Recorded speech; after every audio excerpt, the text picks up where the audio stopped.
as the speed of rehabilitation work by the contractors is reassuring them of a better deal this rainy season. They are commending the efforts of the federal government in that regard. Ikechukwu Ndukwe has an update.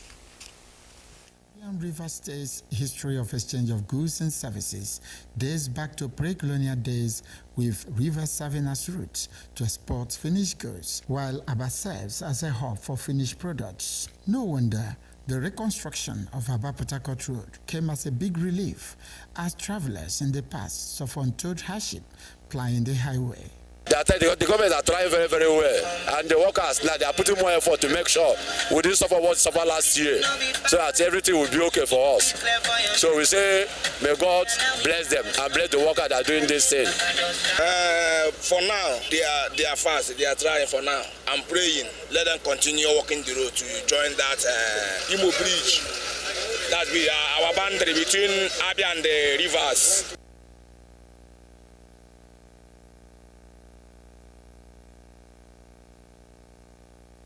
At the moment, the contractors are fixing pedestrian bridge at the Rata axis with the promise to get to the popular spare part market at Oloji.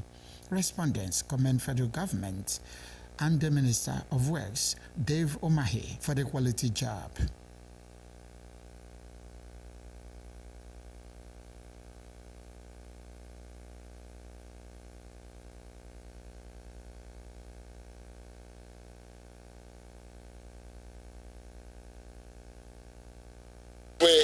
NNews.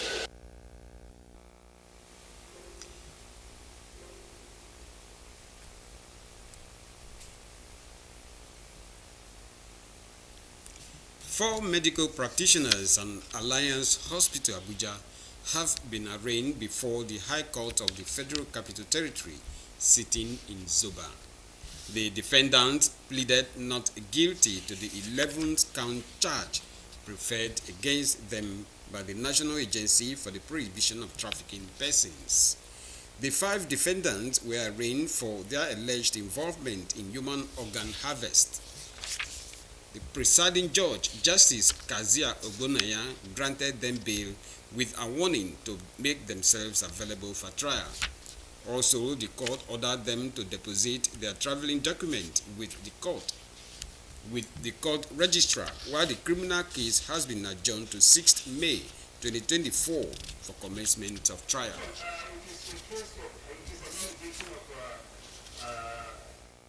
Organ harvesting. The doctor and his staff and one other persons been charged, as I said, 11 count charge. So we brought them here so that we can prosecute them. As you can see, they have pleaded not guilty, and that we apply for a date to prove our case. All right. We'll bring all our witnesses on that day.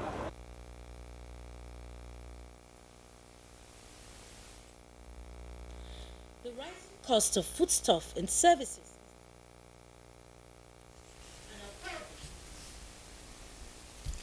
Increasing cost of food commodities in Nigeria is a worry to Nigerians, and some experts blame the rippling effect of government policies as reason for almost a skyrocketing of prices of goods and services.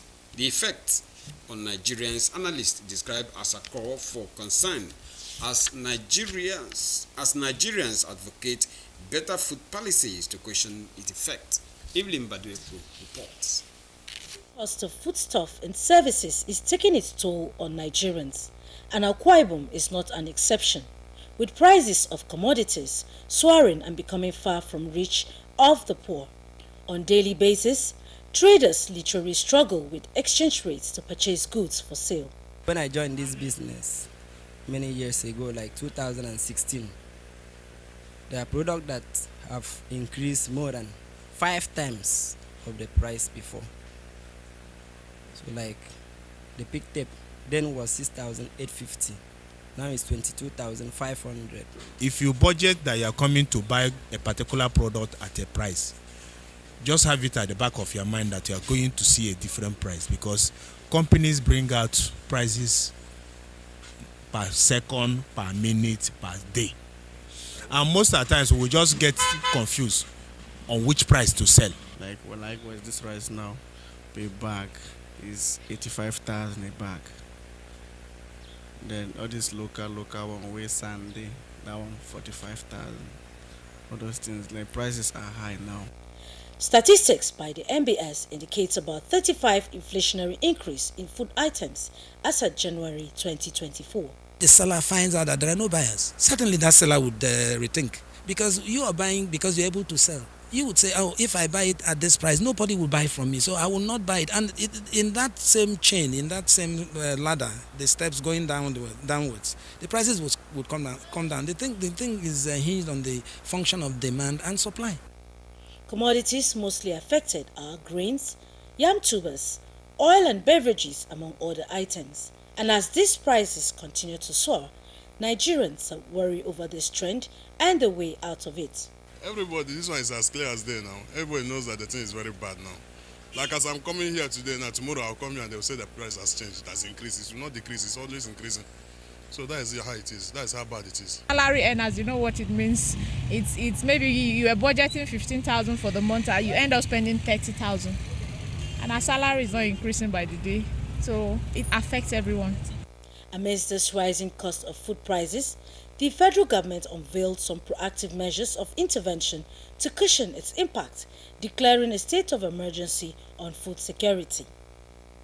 Similarly, state governments, including that of Akwa Ibom, are taking a cue by recently distributing garri, a widely eaten staple, from the state-owned cassava farms and sold at subsidized rates, a gesture they say will remain that way alongside other interventions, which include provision of farm inputs identified through cluster group farmers to encourage widespread farming. So much that is gotten from the greenhouse, when it is brought out to be sold, those items are sold at very moderate prices, affordable prices. So that's an intervention. The government provides us with garri. We bought garri at an affordable price. My family, my husband, my children, we really enjoy it. Interacting with some traders on this development, this class of Nigerians identified transportation of food commodities as rice, onions and beans from the northern part of the country, largely affected by the loss of demand and supply, as well as the place of marketing unions having a stronghold of prices of commodities. I need government to cancel all the union in this state and the federal government to cancel, like garri. Without union, nobody can go to garri market and come back and sell. You plant this water leaf like this, you carry it to remarket, union no allow you to sell. So you use the suffer, now rainfall, all the water leaf, you no see customer because of union, you no carry and go market. So money no dey, as at now, carry is 3 cup 500. Although the impact of the government's intervention of prices of food commodities in Akwa Ibom State is yet to be felt in the open markets, the people are advocating viable monetary policies that will lay a foundation for a long-term economic development plan. She was a caring woman, loving mother, disciplinarian, devout Christian who made impact in the sun of time. These and more are what relations, friends and sympathizers reminiscence about late Comfort Nsildo, aged 70.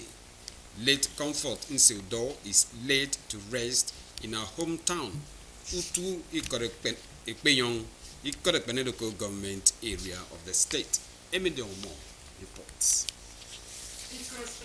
Family members and sympathizers gathered to pay their last respect to late Comfort Nsildo.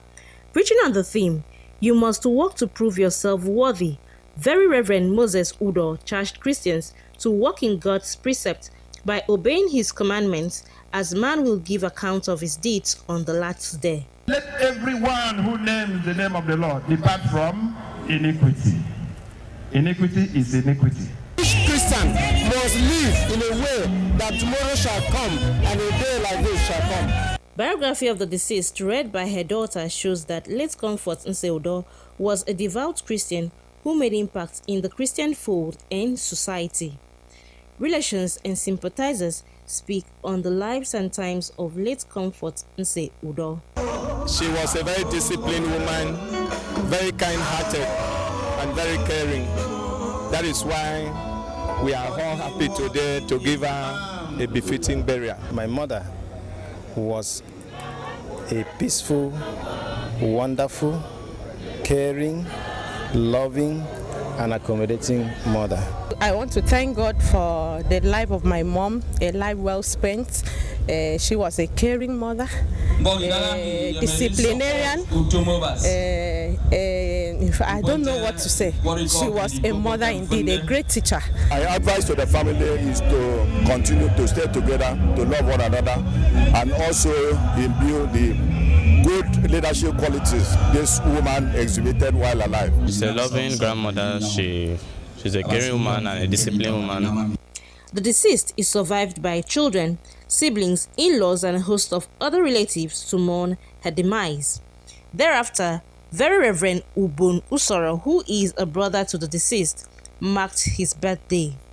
I and peace. I want to thank God for preserving my life to this age. I want to give God the glory. Well wishes pour encomiums. I wish him long life, I wish him prosperity, I wish him more strength, and I wish him all the good things of life. That is, days should be increased by the Almighty God.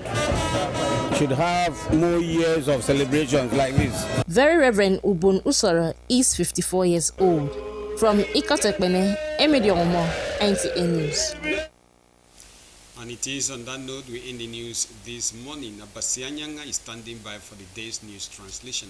I remain Clement Barikui. Don't forget to join us later in the day by 7 p.m. when we shall be bringing you a fresh package of NTU news. Until then, have a lovely day ahead.